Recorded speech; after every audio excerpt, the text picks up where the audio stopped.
हम सब लोग जो है हमारे पशुपालक भाई जरूर लाभान्वित होंगे। और मंच पे मंचासीन हमारे बीच में एक ऐसी शख्सियत जो हम सबके बीच में हमारे लिए बहुत गौरव का क्षण है। थोड़ा सा परिचय मैं सर का करवाना चाहूँगा, हालांकि परिचय की ज़रूरत नहीं है, सबके जेहन में सर की छवि विद्यमान है। हमारे बीच में श्री प्रशांत कुमार IPS सेवानिवृत्त पुलिस महानिदेशक सर मौजूद हैं। कृपया आप लोगों से एक बार निवेदन है, जोरदार तालियों से सर का स्वागत करिए। और सर का जन्म 16 मई 1965 को हुआ था। मूल रूप से सीवान बिहार के रहने वाले हैं सर। श्री प्रशांत कुमार सर 1990 में तमिलनाडु कैडर से IPS में चयनित हुए। उसके बाद वर्ष 1994 में UP कैडर में सर आ गए थे। दिनांक 12/12/2005 को सर का प्रमोशन DIG पद पर हुआ। दिनांक 26/4/2010 को सर IG के पद पर प्रमोट हुए। दिनांक 31/12/2024 को अपर पुलिस महानिदेशक ADG पद पर प्रोन्नति हुई सर की। लंबे समय तक सर उत्तर प्रदेश के अपर पुलिस महानिदेशक कानून व्यवस्था के पद पर रहे और जिनकी छवि सर के सब लोगों के हमारे उत्तर प्रदेश के 25 करोड़ के जनमानस में सर की छवि जो है एक सिंघम, जो असली सिंघम के रूप में सर जाने गए हैं और काफ़ी लंबे समय तक सर इस पद पर विराजमान रहे। उत्तर प्रदेश में अपराध पर अंकुश लगाने में सर का विशेष योगदान है। श्री प्रशांत कुमार जी सेवा के दौरान महानिदेशक CISF तथा महानिदेशक ITBP के पदों को भी सुशोभित किया है सर ने। और अपने कार्यकाल के दौरान अपराध पर अंकुश लगाने एवं असाधारण नेतृत्व के लिए सर को 4 प्रेसिडेंट्स गैलेंट्री मेडल से भी नवाजा गया है। एक बार जोरदार तालियां सर के लिए।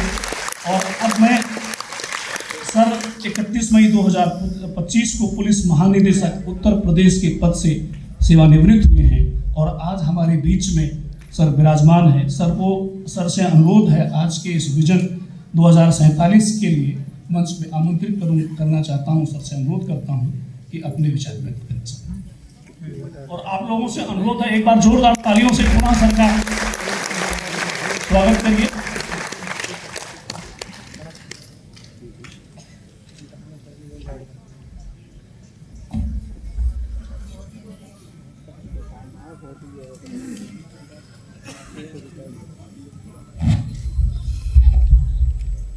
मंचासीन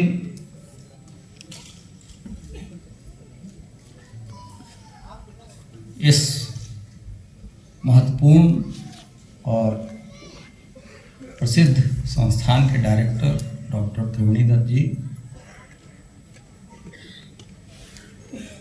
इस जिले के नोडल अधिकारी और शासन में प्रमुख सचिव सहकारिता के पद पर नियुक्त श्री सौरभ बाबू जी,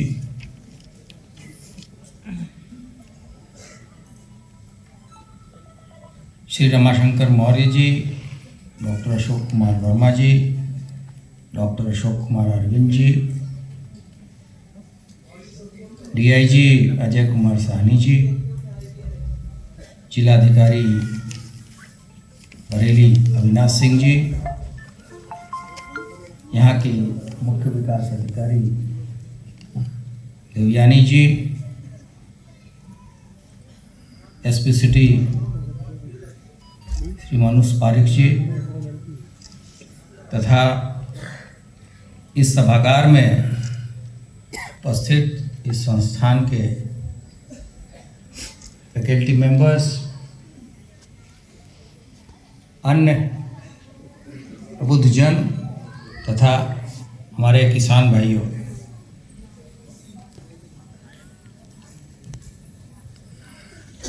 ये विशेष कार्यक्रम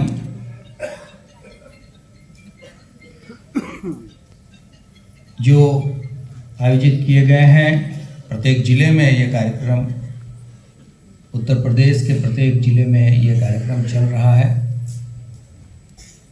इसके पीछे की मंशा आपने डॉक्यूमेंट्री में भी देखा, हमारे विभिन्न वक्ताओं ने भी कहा कि किस तरीके से देश को 2047 तक विश्व के अग्रणी देशों में तथा विकसित देश के रूप में डेवलप करने की मंशा है। आप सभी अवगत हैं कि उत्तर प्रदेश क्षेत्रफल के दृष्टिकोण से देश में सबसे बड़े प्रदेशों में से एक है तथा पॉपुलेशन के मामले में, जनसंख्या के मामले में हम सबसे बड़े प्रदेश हैं।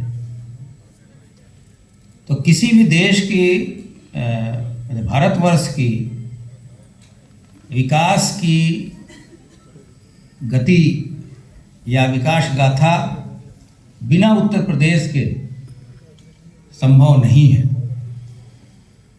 और यही मिशन, यही उद्देश्य माननीय मुख्यमंत्री जी का है कि प्रधानमंत्री जी के विकसित देश 2047 की परिकल्पना को पूर्ण करने के लिए हम क्या क्या चीज़ें करें। आपने डॉक्यूमेंट्री भी देखा, आपने पाया होगा कि पिछले 8 वर्षों में किस तरीके से जितने भी पैरामीटर्स हैं उस पे हम लोग अग्रणी भूमिका निभा रहे हैं। हमारे प्रदेश का जो सहयोग है राष्ट्रीय विकास में, वो पिछले 8-8.5 वर्षों में लगातार बढ़ा है। सरकार के प्रयासों से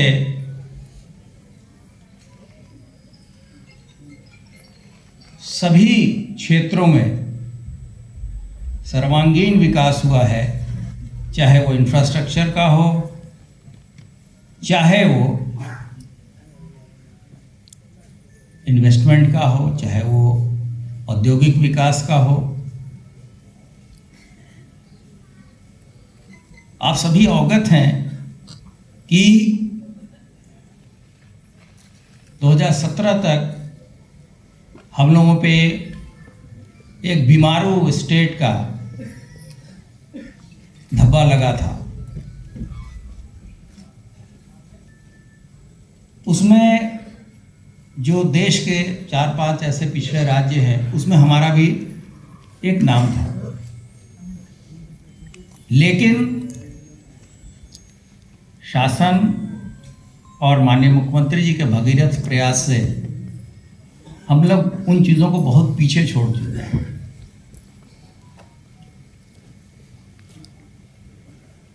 अब ईज ऑफ डूइंग बिजनेस मतलब कि यहाँ कोई भी व्यक्ति व्यापार करने के लिए जो उसमें सहूलियतें होती हैं, उसमें हम पहले 2017 में 14वें स्थान पे थे, अब हम दूसरे स्थान पे आ गए। तो ये दर्शाता है कि इसमें इस चीज़ों को प्राप्त करने के लिए सबका योगदान रहा।